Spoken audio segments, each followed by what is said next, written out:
नमस्कार, आपण पाहताय न्यूज 18 लोकमत. दुष्काळाचा ग्राउंड झिरो रिपोर्ट आपण पाहणार, कारण अर्ध्याहून अधिक महाराष्ट्र दुष्काळाच्या संकटाला सामोरा जातोय. यात महाराष्ट्रातील दुष्काळाचं दाहक वास्तव सांगणारी खरीपाची धक्कादायक आकडेवारी सुद्धा समोर आली. आणि यानुसार मराठवाड्यातील 8,533 गावांपैकी 7,281 गावांची पैसेवारी 50% सुद्धा कमी असल्याची बाब समोर आली. याचा अर्थ शेतकऱ्यांनी मोठ्या कष्टानं घेतलेलं खरीपाचं पीक हे पूर्णपणे हातातून गेलंय. खरीपासाठी केलेला खर्च सुद्धा निघालेला नाही, त्यामुळे शेतकऱ्यांचं मोठं आर्थिक नुकसान झालंय. अशा परिस्थितीत शेतकऱ्यांना मदतीचा हात देणं अत्यावश्यक बनलंय. म्हणूनच दुष्काळाशी लढण्याकरता मराठवाड्याला 3,000 कोटी रुपयांची गरज असल्याचा अहवाल विभागीय आयुक्तांनी मदत आणि पुनर्वसन विभागाला सादर केला. औरंगाबाद, जालना, बीड, लातूर आणि उस्मानाबाद जिल्ह्यातील गावांची टक्केवारी 50% कमी आहे, तर हिंगोली जिल्ह्यातील सर्वच गावांची टक्केवारी 60% जास्त आहे.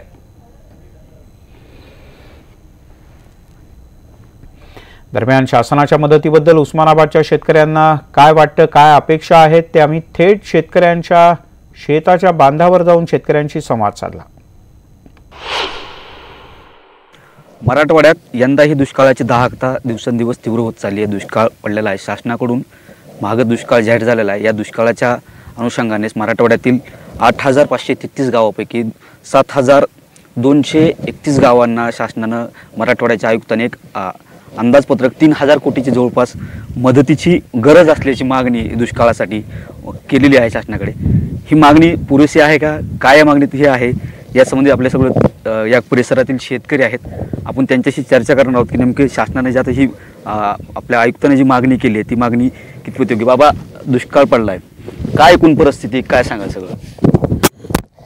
बघा, दुष्काळाची परिस्थिती आहे. चारा नाही, पाणी नाही, गुराला वैरण नाही, अशी परिस्थिती आहे. खायला नाही कुणाला, अवघड आहे परिस्थिती. शासनाने जी मदतीची घोषणा मदत करावी शासन म्हणते, काय वाटतं 3,000 कोटी बाबतीत मदतीची आता जी गरज आहे पुरेशी आहे ते आपल्या मराठवाड्यासाठी? काय कशी काय मागणी आहे, कशी मागणी काय? तुम्ही सांगा मला, काय वाटतं तुम्हाला? कोणी शासनाने जे आता मदतीचं एक प्रस्ताव तयार केला किंवा एक 3,000 कोटीची मदत राज्य शासनाकडे मागणार आहे, काय वाटतंय कोणी दुष्काळाच्या मदतीबाबतीत? 3,000 कोटी जाहीर केलं काय, 4,000 केलं काय, नुसत्या घोषण्याशिवाय पोट भरत नाही. काहीतरी पदरात यायला पाहिजे शेतकऱ्याच्या. रानात गेलं तर फाशी घेऊन मरा वाटतं, गावात गेलं तर लेकरायती म्हणून मरू वाटत नाही. अशी शेतकऱ्याची अवस्था आहे. प्यायला पाणी नाही. लेकराला शाळेत जाताना सुद्धा घरनं बाटली कुठून भरून द्यायची असं प्रश्न पडलेला आहेत. तरी सरकार नुसतं घोषणा घोषणा घोषणा, पोट भरणार नाही. लवकरात लवकर काही जरी झालं तर तडकेबडी करा पाहिजे. नुसत्या घोषणा देऊन काय नाही. कर्जमाफी केली, 1.5 साल झालं, नुसतं कर्जच माफ आहे, नुसती घोषणा आहे. पोट भरत नाही ना. सगळ्यांना मारावं का अशी कंडिशन झालेली आहे. त्यामुळे सरकारनं लवकरात लवकर बघितलं पाहिजे. 3,000 कोटी आकडं मोठा आहे तो, जनतेला काहीच नाही, पदरात काडी नाही. तुम्ही जरी म्हणला तरी नाही, कुठलाच नाही, काय नाही. रेशनला गेलं तर 12 किलो महिनाभर कसं खायचं?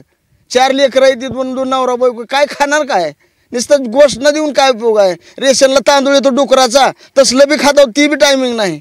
महिन्यात 30 तारखेला येतो का 28 तारखेला, अशी कंडिशन आहे. रानात गेलं तर चारा म्हणजे पेरलेलंच नाही, काय प्यायला पाणी नाही, आणि कशानं काय खायचं? आणि पुढचं तर काय भवितव्य होणार आहे आमचं? आणि नुसतं 3,000 कोटी काय होतं काय मराठवाड्याला 3,000 कोटींना तरी? काय शेतकरी मला सांगा बाबा, कशी पाण्याची परिस्थिती गावात, काय सांगाल एकूण तुमचं? नाही, पाणीचं तर असं सध्याला अशी परिस्थिती आहे की तुम्हाला कुठल्या बोरला जरी गेलं तर 2 घागरी भरण्यासारखी परिस्थिती आहे. आणि त्या ठिकाणी 100 घागरी घेऊन लोक पाण्याला उभा राहतात. महिला लेकरं हे उभा राहतात तिथं. शाळेचा लोक होतं त्यावेळेस सरळ पाणी मिळत नाही. तर हे माणसाची प्यायची परिस्थिती आहे. तर त्याच्यामध्ये जनावरांच्या पाण्याचा तर सगळ्यात मोठा प्रश्न आहे की जनावराला कुठं पाणी पाजायचं किंवा काय करायचं, हा तर सगळ्यात मोठा प्रश्न आहे. आणि त्यातल्या त्यात परत जे काही थोडं बहुत पाणी येतं त्याच्यामध्ये पण लाईट पण नसते. लाईट कधीतरी रात्री 12 ते 4 येते, कधी 10 ते 2 असते. त्या परिस्थितीमध्ये कसं जनावराला पाणी पाहिजे, कुठं भरून ठेवायचं, हा स्वतः शेतकऱ्यापुढे सगळ्यात मोठा प्रश्न आहे. बाबा, तो चाऱ्याचा प्रश्न कसा वाटतंय? चारा सध्या चाऱ्याची काय परिस्थिती, काय सांग? कुठे काय करायचं? पेरणी नाही, चारा कुठे येणार आहे? दुष्काळी परिस्थिती म्हणजे पाणी प्यायला नाही. एक तर बोर आहे ती बंद पडायची, ती लाईटीचा अवघड आहे. गावा येते गावात जाते, त्याचा मापच नाही. कसं भागवतो मग सगळं तुम्ही आता? काय भागवायचं? गेले गेले मरायचं राहताना मरायचं. काय बघायचं आहे पुढे, काय बघायचं औषध आमची. ते मुळापर्यंत जातं का हे बघितलं पाहिजे अगोदर. नुसतं असं घोषणा असती पण ती मुळापर्यंत जाते का नाही हे बघत नाही शासन. शासन करतं, शासनाचे चांगले निर्णय आहेत, पण निर्णय ज्यावेळेस अंमलबजावणी करतं माणूस शासन, त्यावेळेस ती मुळापर्यंत जात नाही. ही आमची खंत आहे.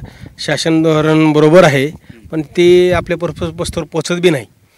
आणि त्यांनी कर्जमाफीची योजना जी केलेली आहे ती 6/2016 आणि कर्जमाफी जी असती ती जूनपासून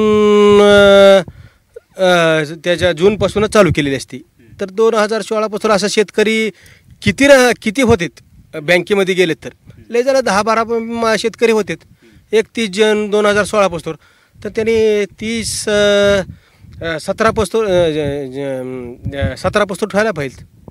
छावण्या उघडाव्या चारा तरी द्यावा. छावण्या उघडावा अशी मागणी. छावण्या उघडल्यानं प्रश्न झाला. मागच्या काळात भ्रष्टाचार चालू झाला, छावण्या, त्याच्यामुळे शासन उघडत नाही. काय मागणी करावी? नाही, छावण्या उघडण्यापेक्षा शेतकऱ्यांना दावणीला वैरण द्यावी.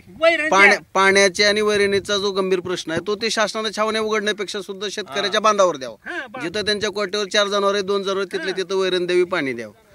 आणि ही जी काही तुम्ही दुष्काळ जाहीर करताय किंवा दुष्काळ जाहीर केला म्हणता, जे शेतकरी आहे, जो सर्वसामान्य शेतकरी आहे, त्या दुष्काळ जाहीर केलेल्याचा शेतकऱ्याला काय फायदा होणार, शेतकऱ्याला काय मिळणार?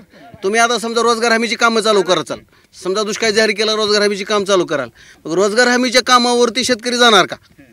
शेतकऱ्याला काय काम करायला लावणार तुम्ही तिथं जाऊन? शेतकरी त्या स्वतःच्याच काम शेतात करू करू बेजार झालाय, आणखीन तुम्ही रोजगार हमीच्या कामावर त्याला लावणार का?